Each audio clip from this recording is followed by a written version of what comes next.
வணக்கம் சார்.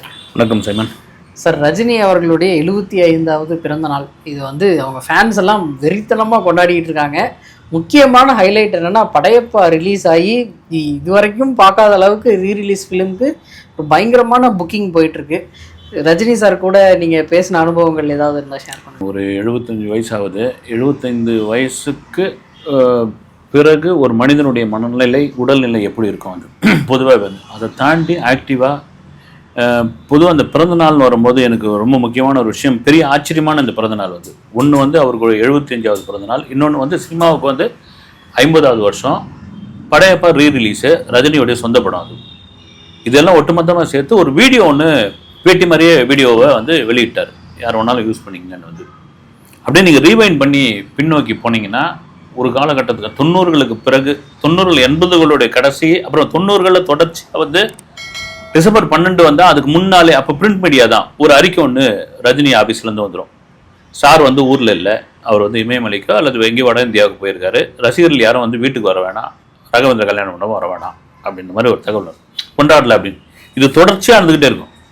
ஏறக்குறைய வந்து இதை புறக்கணிக்கிறாரா இல்லது விரும்பலையா, இந்த கட்டுக்கடுங்காத கூட்டத்தை இது பண்ணுறாரு, நிறைய விமர்சனங்கள்லாம் இருக்கும். உங்களுக்காக இவ்வளோ வந்து ரத்த தானம் பண்ணுறாங்க, மண்சோறு பண்ணுறாங்க, நீங்கள் வரவேணான்னு சொன்னால் கூட போயஸ் கார்டனில் நின்று அவ்வளோ பேர் வந்து ஃபோட்டோ எடுத்துக்கிறாங்க. இப்போ மாதிரி செல்ஃபோன் கிடையாது, இந்த ஆர்ட் ஷாட் கேமரான்னு இருக்கும் பார்த்தீங்களா, ரோல் போட்டு வந்து எடுத்துப்பாங்க. இதுதான் தலைவருடைய தெரு, இதுதான் வந்து இங்கே இப்படி எடுத்து பிரிண்ட் போட்டு வச்சுப்பாங்க. வந்து ராகவேந்திர கல்யாண மண்டபம் அவ்வளோ போஸ்டர்ஸ் இருக்கும்.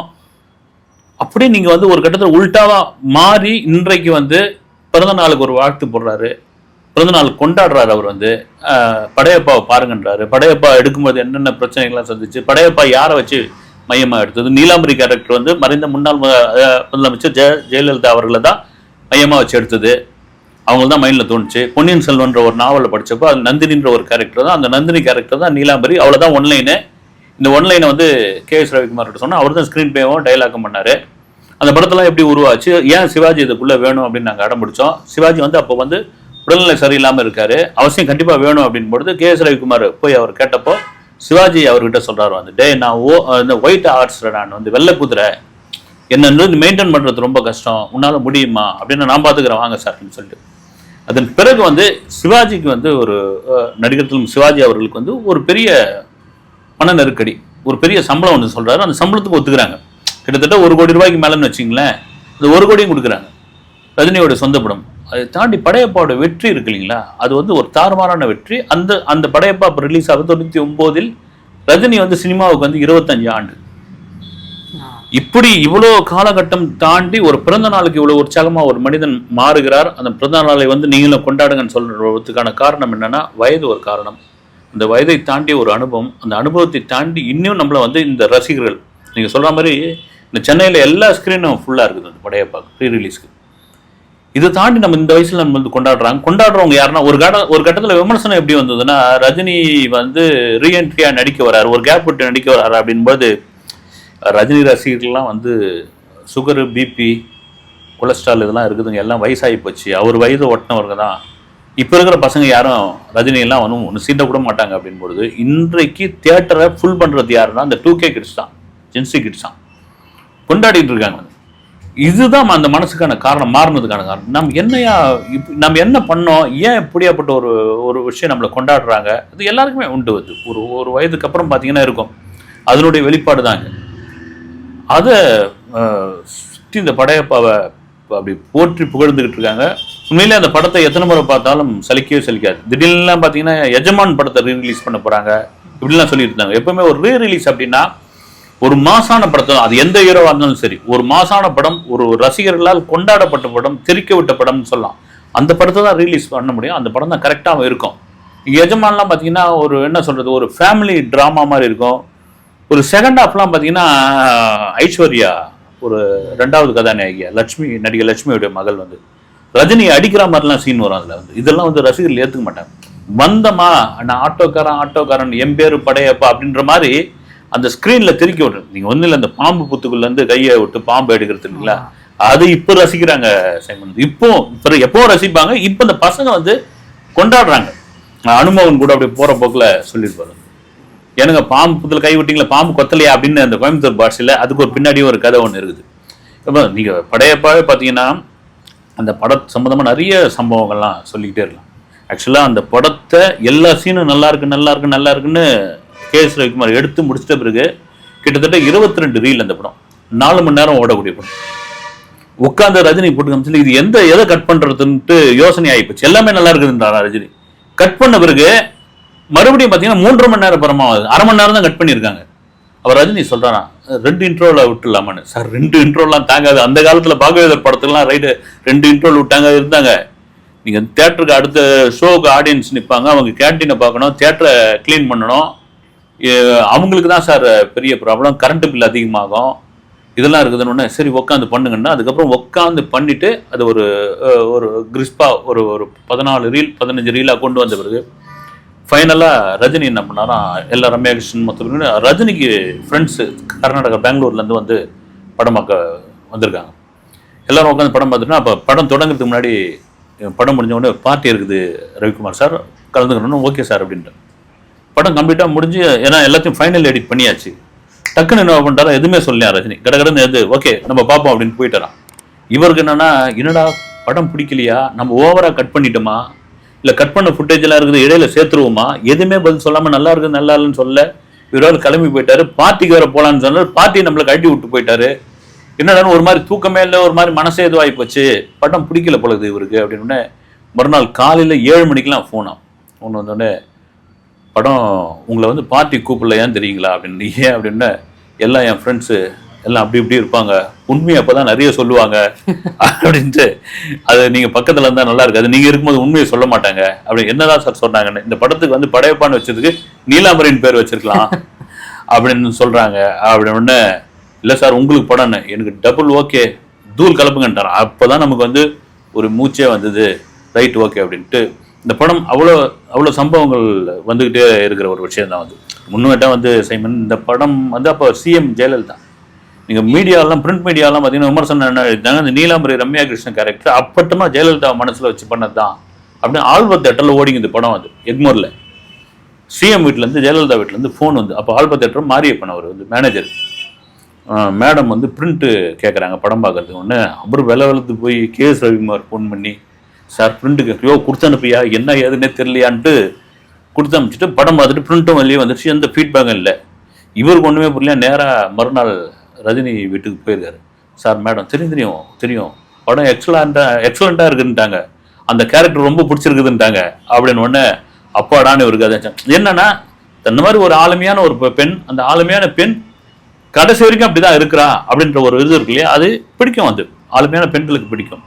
இப்படி அதை சொல்லிக்கிட்டே போகலாம். வந்து அந்த படம் வந்து அப்போ சூப்பர் டூப்பர் ஹிட் எல்லாருக்குமே தெரியும். இப்போ அதை ரீரிலீஸில் சூப்பர் டூப்பர் ஹிட் ஆகியிருக்காங்க. சார் ரஜினி அப்படின்றவர் வந்து ரொம்ப கஷ்டப்பட்டு தான் மேலே வந்திருக்காரு. ஆனால் அவர் வந்து இவ்வளோ சம்பாதிச்சிட்டாரு, இவ்வளோ பேர் இருக்குது, இவ்வளோ புகழ் இருக்குது. இவர் எப்போ கூப்பிட்டாலும் எந்த சிஎம்மாக இருந்தாலும் அட்டன் பண்ணுவாங்க, பிஎம்ஏ அட்டன் பண்ணுவாங்க அப்படின்னு சொல்கிறாங்க.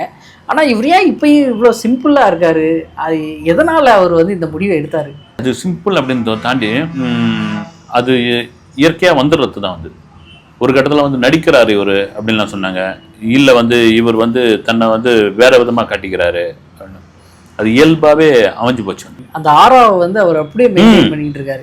ரஜினிக்கு அந்த ஒரு பொதுவாக வந்து ஒரு உச்சத்தை தொட்டவங்களுக்கு ஒரு ஏக்கம் உண்டு. அதனால தான் பார்த்தீங்கன்னா இந்த செலிபிரிட்டிங்களுக்கு வந்து ஒரு பெரும் கோபம் வந்து சாதாரண மக்கள் மேலே இருக்கும். சாதாரண மக்களுக்கு செலிபிரிட்டி மேலே ஒரு கோபம் இருக்கும்.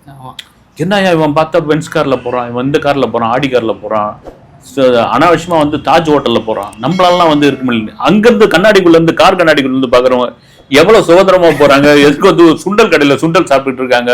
இந்த வாழ்க்கையை நம்ம அனுபவிச்சுட்டு இருந்தவங்க தான். இங்கே பார்த்தீங்கன்னா கண்ணாடிக்குள்ளே நம்ம வந்து அப்படியே போட்டு மாஸ்க் போட்டுக்கின்னு ஒரு இது போட்டுக்கின்னு உட்காந்து இருக்க வேண்டியதாக இருக்குதுன்னு அந்த மனநிலை ரஜினிக்கு வர ஆரம்பிச்சிது. ஆனாலும் அது ஒரு பக்கம் தூக்கி எறிஞ்சிட்டு இப்போ ரஜினி போகிற இடம்லாம் ஃபேன்ஸ் இருக்காங்க இல்லைங்களா. ஆனால் நீங்கள் சொல்கிற மாதிரி ஒரு சாதாரண ஒரு கதர் ஒரு ஜிப்பா மாதிரி ஒன்று போட்டுன்னு ஒரு இதோ போட்டுன்னு ஏர்போர்ட்டில் விஐபி வழியாக கூட போகலாம். ஆனால் பயணிகள் வழியாக தான் அவர் போயிட்டு இருக்காரு.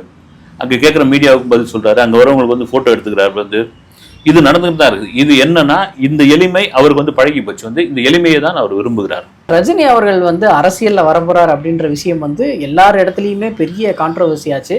ஆனால் அவர் அதுக்கப்புறம் முடிவு எடுத்துட்டு அது வந்து வர வேணாம் அப்படின்னு சொல்லி முடிவு பண்ணிட்டாரு. அப்படின்னு சொல்லி அவரே சொன்னார். ஆனால் அதற்கு அவருடைய ரசிகர்கள் வந்து ரொம்ப கோவப்பட்டு நிறைய பேர் வந்து ரியாக்ட் பண்ணியிருந்தாங்க. சப்போஸ் ரஜினி அவர்கள் வந்து அரசியலுக்கு வந்திருந்தால் இப்போ எந்த நிலைமையில் இருந்திருப்பார்? அது வந்திருந்தால் அப்படின்னா 96 ரஜினி அலைன்னு ஒரு பெரிய அலை வந்தது. அப்போ வந்து ஆண்டவனால் இந்த நாட்டை காப்பாற்ற முடியாது அப்படின்ற ஒரு வார்த்தை தான் அப்படியே ரஜினி அலையாக மாறிச்சு. வந்து ஒட்டுமொத்த அரசியல் வந்து அப்படியே வந்து திரும்ப ஆரம்பிச்சது. ஒட்டுமொத்த அரசியலுக்கும் மூப்பனார்லேருந்து கலைஞர்லேருந்து ரஜினிக்கு அவ்வளோ பெரிய ஆதரவுலாம். மூப்பனார்லாம் ரஜினியை சிஎம் ஆக்கணுன்ற அளவுக்குலாம் வந்து கொண்டு வந்தாங்க. அதுக்கப்புறம் வந்து அவர் என்ன ஆயிப்போச்சு, வேணாம் நம்ம நடிப்பு இது ஓகே இதில் போயிட்டு இருப்போம் அப்படின்னு. ஆனாலும் அவருக்குள்ள ஒரு ஆசிலேஷன் இருந்துகிட்டே இருந்தது. அதனால தான் அடிக்கடி படங்கள்லேயே வந்து சார் நீங்கள் வருவீங்களா அப்படின்னா அவன் முடிவு பண்ணா நான் வருவேன் அப்படின்னு சொல்லிக்கிட்டே வந்தார். ஒரு கட்டத்துக்கு அப்புறம் நீங்கள் வந்து தான் அவனும் தலைவா அப்படின்னு இந்த ராகவேந்திர கல்யாண மண்டபத்தில் அவ்வளோ போஸ்டர் ஓட்டின பிறகு அப்புறமா வந்து ஒரு கட்சி வரேன்னு சொல்லி நீங்கள் லீலா பேலஸ்லன்னு நினைக்கிறேன் ஒரு மீட்டிங்லாம் வச்சு அப்புறமா வந்து பொறுப்பாளர்கள்லாம் வீட்டில் கூப்பிட்டு இதெல்லாம் பண்ணாரு. அதுக்கப்புறம் வேணான்னு முடிவு பண்ணிட்டாப்புல. எங்கெங்க இதுவெல்லாம் பேனர்லாம் அடிக்க ஆரம்பிச்சிட்டாங்க. வந்து அடிக்க ஆரம்பிச்சாங்க. வேட்பாளர்லாம் கூட முடிவு பண்ணிட்டாங்க. ரஜினிக்கு என்னன்னா தன்னுடைய ரசிகர்கள் எல்லா கட்சியிலும் இருக்காங்க. அவங்கள வந்து நம்ம சுயநலத்துக்கு அவர் நினைச்சிருக்காரு பொழுது அது ஒரு இன்டர்வியூலே சொல்லியிருக்காரு, அவங்கள பயன்படுத்தணுமா வேணாம் எல்லாத்துலயும் இருக்காங்கல்ல. அரசியல்ட்டு ஒரு பயங்கரமான ஒரு இதுக்குள்ள வந்து நாம நீந்தி வந்துடுவோம் இல்லை நாம கடந்துருவோம் நாம சமாளிச்சுக்குவோம். அதுல வந்து ரசிகர்களை ஏன் வந்து கொண்டு வந்து இதில் இறக்கணும் அப்படின்ற ஒரு மனநிலை ஒரு பக்கம். நீங்கள் ரொம்ப நாளைக்கு முன்னாடி அதாவது வந்து மனிதன் படத்தினுடைய ஒரு சக்ஸஸ் மீட் வந்து ஒரு பெரிய வெற்றி விழா. இப்போ கண்தானம் வந்து ஒரு பெரிய விஷயம். அது கண்தானத்துக்கு வந்து இந்த ஃபார்ம் எழுதி கொடுங்கன்னு ரசிகர்களுக்கு ஒரு கோரிக்கையாக வச்சுட்டார். நீங்கள் கண்தானம் பண்ணுங்க, கண்தானம் அப்போ தான் விழிப்புணர்வு வருது. ஆயிரக்கணக்கான பேர் அங்கே வந்து ஃபார்ம் எழுதி கொடுத்த உடனே சோடா ரஜினி கண்ணை கேட்டதுக்கே கொடுத்துட்டாங்க, ஓட்டு கேட்டார்னா என்ன ஆகும் அப்படின்னு ஒன்று மைக்கு பிடிங்கி நான் அந்த விளையாட்டுக்கெல்லாம் வர விரும்பல. இவர் சாரோடைய கருத்து இது, நான் வரல, என் ரசிகராகவே இருக்கட்டும் அப்படின்னு. அது அப்படி தொடர்ச்சியாக இருந்தது. அப்புறம் கோவிட்டுக்கு பிறகு ஒரு கோவிட் வந்து இந்த உலகத்தையே அப்படி ஒரு ஆட்டி படித்தது. அதுதான் சொன்னார், இந்த இயற்கை பேரிடர்லேருந்து இப்போ தான் மீண்டு வந்திருக்கோம், எனக்கான வயதும் ஒரு காரணம், என் உடல்லையும் காரணம், ஆனால் நான் அரசியலுக்கு வரலன்னு டிக்ளேர் பண்ணிட்டார். நீங்கள் வந்திருந்தால் 96 வந்திருந்தால் அன்றைய டைமில் ஒன்று சிஎம்மாக இருந்திருக்கணும், இல்லை பலமான எதிர்க்கட்சி தலைவராக இருந்திருக்கணும், ஒன்று அரசியலுக்கு வந்து அவரை வந்து காணாமல் போயிருக்கணும். மூணும் நடந்திருக்கும். அது இது ரஜினிக்கும் தெரிஞ்சிருக்கும். அது இல்லாதனால தான் இன்னைக்கு 173 வரைக்கும் அப்டேட் கேட்டுட்டு இருக்காங்க. வந்து சார் ரஜினின்றவர் வந்து பாபா படத்திற்கு அப்புறம் அவரோட மார்க்கெட்லாம் போயிடுச்சு, அவர் இனிமேல் அவ்வளோதான் அப்படின்னு சொல்லி நிறைய பேர் பேச ஆரம்பித்தாங்க. ஆனால் அதுக்கப்புறம் கொஞ்சம் கொஞ்சமாக அவர் வந்து எப்படி முன்னேறி வந்தாரோ அதே மாதிரியே கொஞ்சம் கொஞ்சமாக படங்களில் ஃபுல்லாக முன்னேறி இப்போ வந்து இப்பயும் அவர் வந்து பீக்கில் இருக்கார். இப்போது அவருக்கு நிகராக யார் இருக்காங்கன்னா யாருமே சொல்ல முடியாது, அந்த அளவுக்கு ஒரு பீக்கில் இருக்கார்.